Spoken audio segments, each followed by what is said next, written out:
Inauguration chaotique du président au Salon de l'Agriculture. La visite a commencé par des bousculades, des bagarres, des insultes avant de pouvoir ouvrir les portes au public.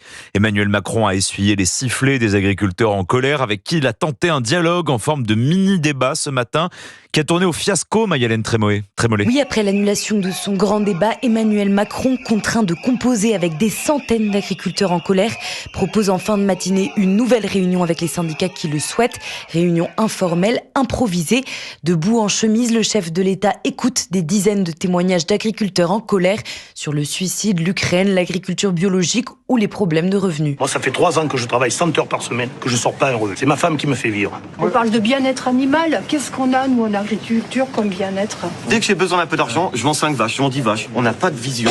Il n'y a rien sur le long terme. Vous allez mettre excusez-moi de vous le dire, un sparadrap sur une fracture ouverte. Le président répond et promet de nouvelles mesures. On va aussi arrêter tous collectivement de dire que l'agriculture est foutue. Parce que sinon, c'est pas la peine d'aller chercher des jeunes. Le débat dure plus d'1 heure et demie mais ne parvient pas à calmer les esprits. Tout au long de l'après-midi, Emmanuel Macron déambule parmi les animaux dans le couloir d'un hall protégé de toutes parts par des CRS et fermé au public.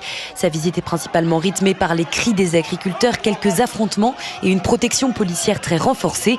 Un chaos qui pourrait profiter au président du Rassemblement national et tête de liste RN des élections européennes, Jordan Bardella, attendu au salon demain matin. Ce soir, les animaux retrouvent peu à peu le calme au parc des Expos. Emmanuel Macron a fait une série d'annonces, plan de trésorerie d'urgence, prix plancher dans chaque filière, extension du droit à l'erreur. Le président a promis de réunir à l'Elysée dans 3 semaines l'ensemble des organisations syndicales et des filières agricoles. Et c'était les précisions de Mayalène Trémollet du service politique d'Europe 1.